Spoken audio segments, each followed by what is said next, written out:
দর্শক, এই ন্যাক্কারজনক ঘটনাটি ঘটেছে। এ বিষয়ে বিস্তারিত থাকছে ভিডিওতে, তাই অনুরোধ করব ভিডিওটি না টেনে সম্পূর্ণ দেখার। ফরিদপুরের সালতা উপজেলার 38 বছর বয়সী ভাতিজার প্রেমে পড়ে 50 বছর বয়সী 3 সন্তানের জননী চাচি উধাও হয়েছেন। পালিয়ে যাওয়ার সময় নগদ 3.5 লাখ টাকা ও 3.5 ভরি স্বর্ণ নিয়ে গেছেন। উপজেলার খারদিয়া ইউনিয়নের উজিরপুর গ্রামে এ ঘটনা ঘটেছে।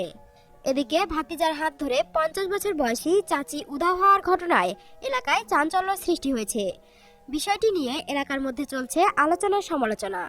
স্থানীয় সূত্র জানায়, মালয়েশিয়া প্রবাসী উজিরপুর গ্রামের জিয়ারুল শেখের স্ত্রী হেমা বেগমের সঙ্গে দীর্ঘদিন ধরে একই গ্রামের মৃত আব্দুল মাজেদ ফকিরের ছেলে সোহেল রানা ফকিরের পরকীয়া প্রেমের সম্পর্ক চলছিল।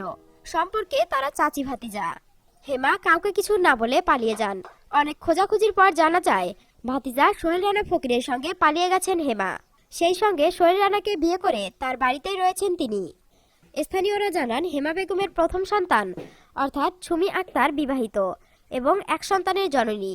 বড় ছেলে নাজমুল শেখ এবার এসএসসি পরীক্ষা দিলেও পাশ করতে পারেনি এবং তৃতীয় ছেলে সালাউদ্দিন জেএসসি পরীক্ষার্থী।